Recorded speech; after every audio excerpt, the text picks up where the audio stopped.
Let's start off with the most noticeable feature, which are the game's graphics. One of the most important components of a game are the visuals, as they set the tone of the entire game. A simple change in the color grading can make a huge difference. Now, the original trilogy had a very unique visual style. In case you didn't know, the graphics of the game have been created using photos. Now, the logical question everyone has is, why does the game look so bad? And that's because of two main factors. The resolution of the photos wasn't really good at the time, and when applying these textures onto an object, they were becoming extremely stretched and thus looked very goofy. But nonetheless, despite looking rather janky, the textures gave off this feeling of a harsh, real-life environment. The rusty metal stairs, the broken stone tiles, the old Soviet cars, everything gave off this feeling of a lost world. I think Stalker managed to portray this post-Soviet reality very well, with the majority of once bustling and active buildings now abandoned and decayed. Stalker is the type of game that, despite feeling rather alien and strange with numerous anomalies and monsters, still manages to feel very cozy and comforting at some points. And one of the main ways this feeling is conveyed is via the visuals of the game. Every texture in the trilogy has this gritty look to it, which fits the game really well, as it is set in a contaminated area that's been left to rot for decades. Of course, this feeling is absent from Stalker 2. Now, I don't think that the visuals before were better, but despite that, I'm still getting comments under some of my videos that Stalker Gamma looks better than Stalker 2, which can't be the case because it's made on Unreal Engine 5. Is what I thought before replaying Stalker Gamma, and I totally agree that a mod for a 15-year-old game looks better than the sequel. Now, I know that a huge amount of people despises Anomaly in various mods for it, which is still a mystery to me, but in this section I will only talk about the game's graphics. Most of the incredible visuals are due to the grass and lighting. I've especially set the tone of my game to be very vibrant and colorful. Of course, you can say that this doesn't look like Stalker but more like Tarkov, and I understand that the original trilogy had a rather dead and rotten nature, but having the outside of the game set in summer creates a much more sudden contrast when entering the tunnels of various labs. Nature is a very important part of the Stalker map, as it is almost everywhere. Greenery like bushes and flowers allow the game to underline this beauty of nature. Stalker 2 has barely any good-looking nature, even when compared to the original trilogy. The Red Forest had huge trees covering the sky, Radar had an entire dead forest, and in Stalker 2 all we get are a bunch of bushes and tiny trees. Garbage had an entire alleyway of trees around the road. In Stalker 2, they're all gone. Gamma looks better than Stalker 2, mostly thanks to various effects like the angry skies after an emission or the sunlight breaking through bushes on a peaceful morning. The effects during an emission are also very well done. You can genuinely feel the destructive nature of this phenomenon. But even if these effects and absolutely gorgeous grass weren't here like it is in Call of Pripyat, Stalker 2 would still look bad in comparison. This is mostly because Stalker 2 looks flat. Not only because there are barely any hills and elevated areas, but also because the image lacks volume. Ray tracing appears to be completely absent from the game, alongside dynamic shadows, making campfires look very basic and uninteresting. Grass doesn't have any shadows, making it look extremely flat. The same point applies to the flashlight. It looks abysmal, there aren't any shadows and the range paired with the power are extremely weak. The worst part is that after a patch that added these so-called dynamic shadows, they are still absent. The shadows you see are fake, they're not dynamic and definitely not ray traced.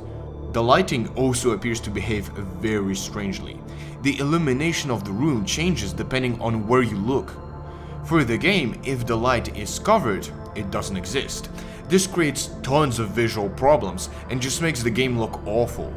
Every time I try to get a good shot, I get those annoying pesky little artifacts on the screen that ruin the entire footage. Overall, the lighting and shadows are extremely important factors that pretty much define how a game looks. Sure, Stalker 2 has some cool looking cinematic moments, but they are very rare. One point that's very important to me is that I didn't try to make Anomaly look good.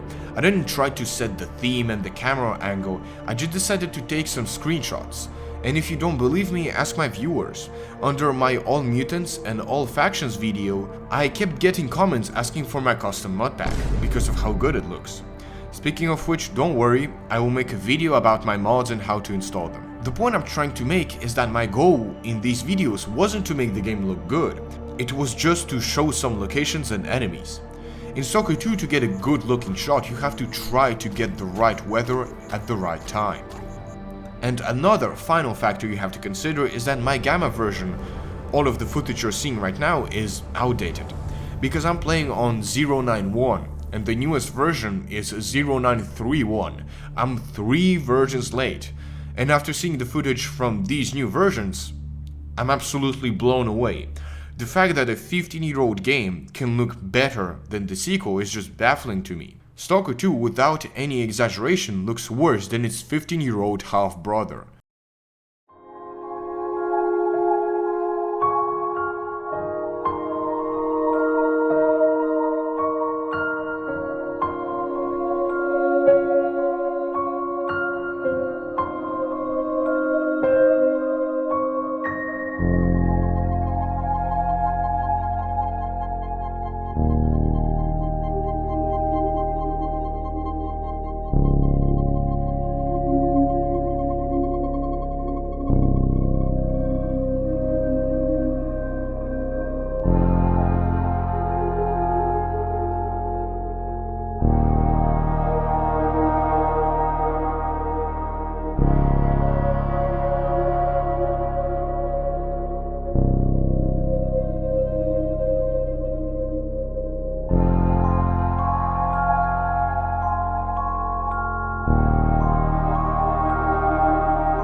But I'm not done yet. These were features I've noticed only after replaying the original and Anomaly. But there's one more flaw in the graphics that I've noticed right away when playing the game. It's pixelated. I can genuinely see pixels on my screen. Half-Life 1 has better graphics. Why do the shadows look so bad? What is happening with the water droplets on my gun? I'm on the highest settings right now. On some objects, the rain looks like some white noise. The main problem with the water falling on the gun is that it just spawns on top of the weapon. It doesn't look like it's falling from the sky. And now let's compare this to Gamma, where the effects actually look good and, most importantly, believable. But the worst part is that Stalker 2 has some interesting and truly immersive moments. For example, during a storm, lightning genuinely strikes the ground around the player.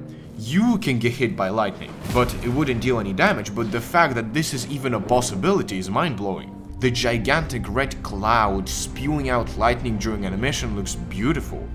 Visual features like these are very impressive, but they barely make a difference when considering the entirety of the game's graphics. Furthermore, the game's LODs are messed up. They can load right in front of you, which ruins the immersion and looks extremely cheap.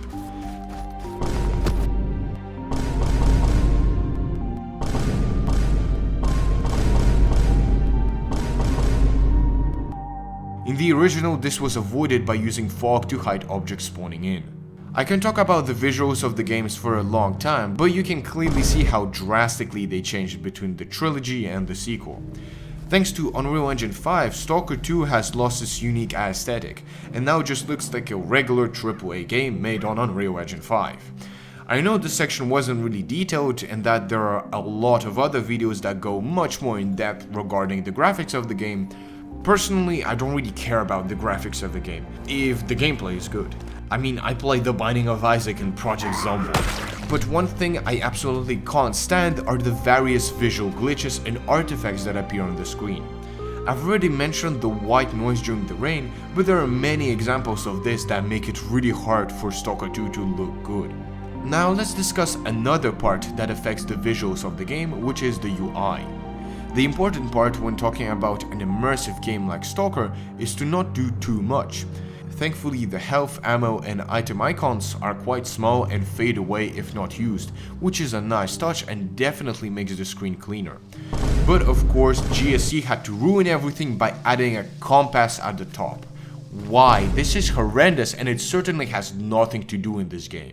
I know that some people will tell me that every other Stalker game had a minimap, and that is true, but first of all, it was in the corner and not in the middle of the screen. And secondly, it didn't show enemies. Whenever you enter combat, a red indicator appears. Not only is this overpowered, but it also removes the scare factor from Stalker. The reason why the Stalker series works so well as a horror game is because there weren't any screamers, and in reality, the various mutants and enemies were scaring the player. In Stalker 2, it is impossible for a mutant to sneak up behind the player and attack by surprise. One of the strong points of the games, which was generating lots of memorable moments, is completely absent from Stalker 2. Another very noticeable change in the UI is how the PDA takes up your entire screen.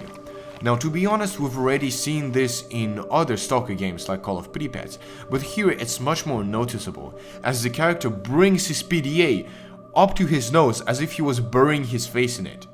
Of course, I can bring up the way this has been remade in mods, but instead I will use Shadow of Chernobyl as an example. Despite not interacting with your fingers, you can still see what's happening behind it, and also there's no cringy fade to black transition. I really expected the PDA to be somewhat similar to the one in various mods, as it looks much more immersive. I especially like how it interacts with its surroundings, becoming wet during the rain or glitching during an emission. And if you think this is some super complicated new technology that will be too difficult for people to understand, many other games utilize these types of maps. In the forest, you hold a real paper map. In the Metro series, you also hold a map in your hands. Unfortunately, all of this is missing from Stalker 2, and this ugly transition doesn't help it. As you'll see in the future, Stalker 2 lost quite a few immersive and atmospheric elements like this one, but the visuals aren't everything. Now, just to give you a quick explanation of what this video even is, I wanted to release the full Stalker 2 review today, but unfortunately, if something was going according to plan in life, it wouldn't be interesting, so I just released this extract so the channel doesn't, die without any uploads. And to be honest, I don't know when the full video is gonna release. I hope it's gonna be released this month. I really hope so. If not, then I guess we'll just have to see.